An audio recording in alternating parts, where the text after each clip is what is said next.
क़ौमुनि सां जेके ज़ुल्म कया आहिनि उन्हनि जा असद खपिया आहिनि उहा तव्हां तारीख़ तव्हां खां ज़रूरु पुछंदी। सिंध जो माण्हू बाशऊर आहे। 16 नवंबर ते अवामी तहरीक ऐं सिंधियाणी तहरीक हैदराबाद में हिकिड़ी अज़ीम आलीशान रैली कढी पंहिंजे वसीलनि जे बचाव वास्ते। हिन वक़्तु बि असीं 21 डिसंबर ते लाड़काणे शहर में सिंधियाणी तहरीक ऐं अवामी तहरीक तरफ़ां हिकिड़ी तमामु वॾी रैली करे रहिया आहियूं, एहतिजाजी रैली, जंहिंमें असीं तव्हां सहाफ़ी भाइरनि खे, सिंध जे बाशऊर माण्हुनि खे, वकीलनि खे, शागिर्दनि खे, उस्तादनि खे, हारियुनि खे, सुगड़नि खे, हर मकतबे फ़िक्र सां तालुक़ रखंदड़ दोस्तनि खे असीं दावत था ॾियूं त अचो दुश्मन ऐं सॼण जी परख कयो। तव्हां अवामी तहरीक ऐं सिंधियाणी तहरीक जे किरदार खे तारीख़ जे पननि में खोले ॾिसो त हुननि जो माज़ी में किरदारु छा रहियो आहे। जेकॾहिं असांजूं विखूं सिंध जे बचाइण लाइ खयूं आहिनि, जेकॾहिं सिंध जो माण्हू सिंध जी सिंधियाणी तहरीक जेलनि में वञी आमिर ज़िया सां विढ़ी आहे, यहया सां विढ़ी आहे, जेलनि में वई आहे ऐं तव्हांजे आइन इंसाफ़ ऐं अदालतुनि जे बचाव में जेकॾहिं सिंधियाणी तहरीक ऐं अवामी तहरीक निकिती आहे त हुनजो साथ ॾियो।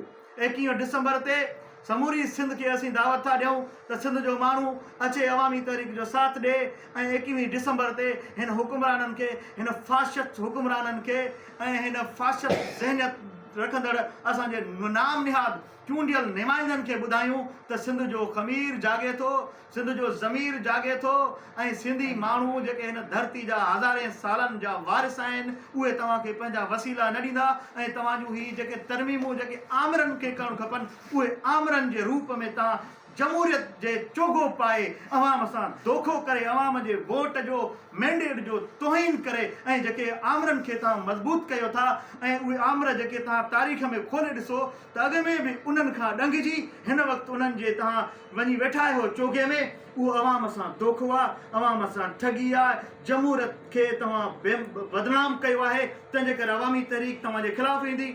सिंध जो माण्हू, सिंध जो असुलूको माण्हू तव्हांजे ख़िलाफ़ु एहतिजाज कंदो। 21 तारीख़ ते असांजो साथ ॾियो त हिननि खे असीं ॿुधायूं त सिंध जो माण्हू तव्हांखे का बि सौदेबाज़ी करणु न ॾींदो। ऐं ॿियो जेकी तव्हां 26 ऐं 27 तरमीम कई आहे उहा वापसि वठो। कंहिं बि साज़िश 28 तरमीम या कंहिं बि तरमीम जे नाले जेकॾहिं तव्हां सिंध जे टोड़ण जी ॻाल्हि कंदो त सिंध जो माण्हू तव्हां सां मज़ाहमत कंदो ऐं सिंध टुटणु टोड़णु कॾहिं बि न ॾींदो। सिंध टुटी त तव्हां टुटंदो, सिंध बचाईंदासीं, असीं पंहिंजे आवाम खे बचाईंदासीं। इन जे करे असांजो साथ ॾियो। 21 डिसंबर ते गॾु थियो, लाड़काणे जी रैली में शामिलु थियो। जीअं सिंध तव्हां सभिनी दोस्तनि जी